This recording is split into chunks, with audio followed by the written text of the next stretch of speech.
अस्सलामु अलैकुम वरहमतुल्लाहि वबरकातुह। वालेकुम अस्सलाम व रहमतुल्लाहि व बरकातुहू। अरे हक्कू भाई, आज बहुत उजले और चमकीले कपड़े पहने हो, क्या बात है? कहीं शादी वादी में जाने की तैयारी है क्या? अरे मुकर्रम भाई, तुमको मालूम नहीं आज मेरा बर्थडे है। आज हमारा घर में इसी की धूमधाम है। इस साल बाबा की दया से कारोबार बहुत अच्छा चला, वारी के नियारे हो गए, इसलिए मेरा बर्थडे भी धूमधाम से मनाया जा रहा है। अरे हक्कू भाई, ये बर्थडे क्या होता है मैं समझा नहीं, और ये धूमधाम से कैसे मनाया जाता है, जरा मुझे बता दो। अरे मुकर्रम भाई, तुम भी एकदम बुद्धू बख्श और अकल से बेहतर इंसान हो। इसको तो अभी छोटे छोटे बच्चे भी जानते हैं, और तुम नहीं जानते हो। लगता है किसी दूसरी दुनिया चल कर आए हो। अरे अपने लड़के, जरा जबान संभाल कर बात कर, बड़ा आया अकलमंद क्या वाला, मुझको बुद्धू बख्श बताने वाला। याद रख ले, जो तालीम हमको ऊपर वाले ने अता फरमाई और जिस इज्जत से हमको ऊपर वाले ने नवाजा है, तुम्हारा खानदान उस मकाम और मर्तबा को क़यामत तक भी नहीं पहुंच सकता है। अरे मुकर्रम भाई, तुम तो इतना गुस्सा में आप से बाहर हो गए हो। तेरा गुस्सा काबू में रखो और अपने आप को तारीफ या फतह में सबूत पेश करो। तुम्हारे अखलाक से और तुम्हारी जबान से ऐसा लगता है कि तुम्हारा तालीम से दूर तक भी कोई वास्ता नहीं।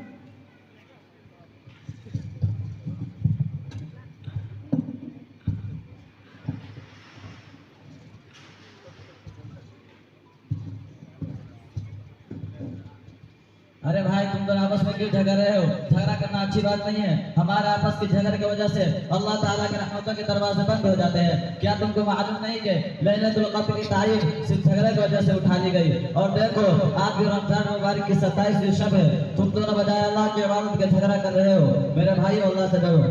साहब, आज मेरा बर्थडे मनाया जा रहा है। खूब धूमधाम से मैं इसकी तारीफ में घर से बाहर निकला था कि हजरत से सवाल कर डाला। मैंने उनको बताया कि हजरत अपने सीधा शरीफ और वक्त के वाले निकले कि जानते हैं कि बर्थडे क्या होता है, सालगिरह किसको कहते हैं। अच्छा, तो आप भी बर्थडे और सालगिरह के चक्करों में लगे हैं? अजी हजरत, इसमें ताज्जुब की क्या बात है? अरे ताज्जुब की बात नहीं है, आप मुसलमान हैं और बर्थडे में लगे हैं। जी हजरत, आप बर्थडे सर्दी में लगते हैं। अगर हमने बर्थडे या सालगिरह ना ली तो कौन सी क़यामत आ गई? इसमें कौन सा हर्ज हो गया? अरे मियाँ, बहुत बड़ा हर्ज है, क्योंकि बर्थडे मनाना ये तो गैरों का रस्म है। इसका हमारे दिन से और हमारे मजहब से कोई ताल्लुक नहीं है। हम तो मुसलमान हैं, अपने नबी सल्लल्लाहु अलैहि वसल्लम के एक फरमान पर अपनी जान को कुर्बान करने वाले हैं। हमारा ऐसे रस्मों से कोई ताल्लुक नहीं होना चाहिए, इसलिए कि हमारा नबी सल्लल्लाहु अलैहि वसल्लम ने इरशाद फरमाया, मा तशब्बह बिक़ौमिन फहुवा मिन्हुम, जो किसी कौम के मुतशाबिह दिन तैयार करेगा, क़यामत के दिन उसको उसी कौम के साथ उठाया जाएगा। अजी हजरत, साल भर तो इंसान बहुत बिजी रहता है, ऐसे भी करके साल में एक बार तो खुश होने का मौका मिलता है, और आप किसी को फतवा लेकर आ गए। तौबा तौबा, अल्लाह मेरी तौबा। क्यों हजरत, क्या होगा? बड़ी तौबा तुल्ला कर रहे हैं। अरे भाई, तुम अपने ज़ुबान से ऐसी कुफरिया बातें निकाल रहे हो। अपनी ज़ुबान को जरा सोच समझ के चलाना चाहिए। यह फतवा हमारे अपने तरफ से नहीं होते, बल्कि 1400 साल पहले हमारे नबी सल्लल्लाहु अलैहि वसल्लम सारी चीजों से आगाह फरमा गए। अलबत्ता यह हमारी बदकिस्मती नहीं है कि शरीयत की बातों का अमल नहीं है, इसकी वजह से हम जिहालत की बातें करने लगते हैं। क्या आप बयानों से आप ऐसे मेरे मोहतरम की खुशी का मौका नहीं है, बल्कि गम का मौका होना चाहिए। शायद मैं माफी चाहता हूँ और अपनी बात वापस लेता हूँ। ये खुशी का मौका क्यों नहीं है और गम का मौका क्यों है? 10 बात को वजाहत फरमा दीजिए। मेरे भाई, जरा गौर फिक्र तो कीजिए कि इंसान की जिंदगी का 1 साल खत्म किया, उसकी जिंदगी मौत से 1 साल करीब हो गई। उसने उस 1 साल में कितने अच्छे काम किए, कितने बुरे काम किए। अगर उस साल में उसने बुरे काम ज्यादा किए, उस हाल में उसको मौत आ गई, तो वो कब्र फरिश्तों क्या जवाब देगा? अपने परवरदिगार के सामने एक दिन हाजिर होना है, क्या मुंह लेकर जाएंगे? कभी इस तरह सोचा आपने? अजी हजरत, ये तो अपने बर्थडे है, केक लेकर जाएंगे। अजी हजरत, मेरी आपसे गुजारिश है कि उनको बोलने से मना कर दीजिए, वरना फिर लंबा झगड़ा खड़ा हो जाएगा। देखना मौलाना साहब, हक बात कैसी कड़वी लगती है। अरे भाई, आप पूछा जाए और आप पूरी विश्वास के साथ इस बात को सुन लीजिए। ऐसी रस्म रिवाज को करने से हमारे नबी सल्लल्लाहु अलैहि वसल्लम ने सख्ती से मना फरमाया।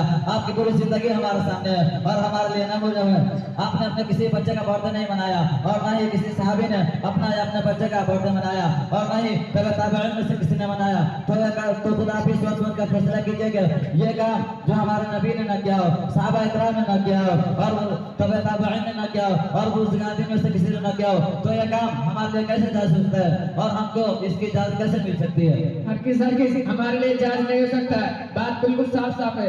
इसके बावजूद भी अगर इनके जैसा कोई शख्स करता है तो जहन्नम के 8 दरवाजे इसके लिए पूरे हैं। हजरत, आपकी बात से दिल को तसल्ली हुई और बात समझ में आ गई कि बर्थडे वाला गलत रस्म है, हम मुसलमान को नहीं करना चाहिए। मैं माजरत चाहता हूँ। असल बात यह है कि मुझे इससे बड़े कुछ भी नहीं था। बाप दादा से काम होते आ रहे थे और हम इसमें शरीफ हो चले जा रहे थे और कभी आने से मालूम होने को तौफीक नहीं हुई। अल्लाह ताला हमको हमारे आबा व अजदाद को माफ फरमाए, अल्लाह को बेहतरीन सलाह फरमाए कि सही वक्त पर आ गए, वरना इन नजर झोरा हो जाता। आपकी बातों से कल को राहत मिली, लेकिन आप हमें समझाइए कि बोलने का सलीका सीखिए। इनकी बातों से मेरा बहुत दिल दुखा है। मेरी बातों से आपका दिल बहुत दुखा है, लेकिन आपने कभी ये नहीं सोचा कि हमारे गैर इस्लामी रस्मों से हमारे आका मोहम्मद मुस्तफा सल्लल्लाहु अलैहि वसल्लम के दिल को कितनी तकलीफ पहुंची होगी। आप बिल्कुल खामोश रहे, मैं आपकी एक भी बात सुनने के लिए तैयार नहीं हूँ। अरे भाई आपने इनको गलत समझ लिया। असल में इन्होंने भी जो कुछ कहा है वो सब आपके हमदर्दी में कहा है, पूरी इखलास से कहा है। हजरत आप इन्होंने सवाल मशना करिए, मुझे ऐसे अखलास की कतई जरूरत नहीं। आप इनको फौरन अखलास को भेज दीजिए कि वह अखलास बढ़ते रहेंगे। अरे भाई मेरी बात तो सुनो, इंसान का सबसे बड़ा हमदर्द वही है जो उसकी आखिरत को बिगड़ने से बचाने की फिक्र करता हो। लिहाजा आपसे गुजारिश है कि आप हरगिज़ ऐसे लोगों से मत रहिए जिनका दिन से कोई ताल्लुक नहीं है। अच्छे और दीनदार लोगों से हदीस तैयार कीजिए, इंशाअल्लाह आपकी जिंदगी में दिन आएगा, और जब दिन आएगा तो शैतान तरीका खुद ब खुद भाग जाएगा। जैसा कि आपने पर्दे को आपको समझ लिया है, ये भाई आपके दुश्मन नहीं है बल्कि आपके सच्चे हमदर्द है। जो कुछ भी इन्होंने कहा है वो आपके भलाई के लिए ही कहा है। ये अलग बात है कि इनकी ज़बान थोड़ी सख्त है। हाँ मौलाना साहब, मैं बहुत शर्मिंदा हूँ, आप तो नाला से माजरत चाहता हूँ कि मैंने बड़ा बहुत सख्त सुस्त कहा। लिहाजा कभी गैर इस्लामी और रस्म और तरीक़ों में शरीक नहीं रहूँगा। अपने बच्चों की सालगिरह कभी नहीं मनाऊंगा। दुआ की अल्लाह ताला मुझे माफ कर दे और सियादत मुस्तकीम पर अमल फरमाए। आमीन सुम्मा आमीन। अल्लाह ताला तुमको और हमारे तमाम भाइयों को तमाम बुरे कामों से बचाए, और हमारे आका मोहम्मद मुस्तफा सल्लल्लाहु अलैहि वसल्लम का जो तरीका उसको जिंदगी में दाखिल करने की अनायत फरमाए। अच्छा भाई, अब वक्त काफी हो चुका है, इंशाअल्लाह अब चलते हैं। अस्सलाम वालेकुम व रहमतुल्लाहि व बरकातहू। वालेकुम अस्सलाम।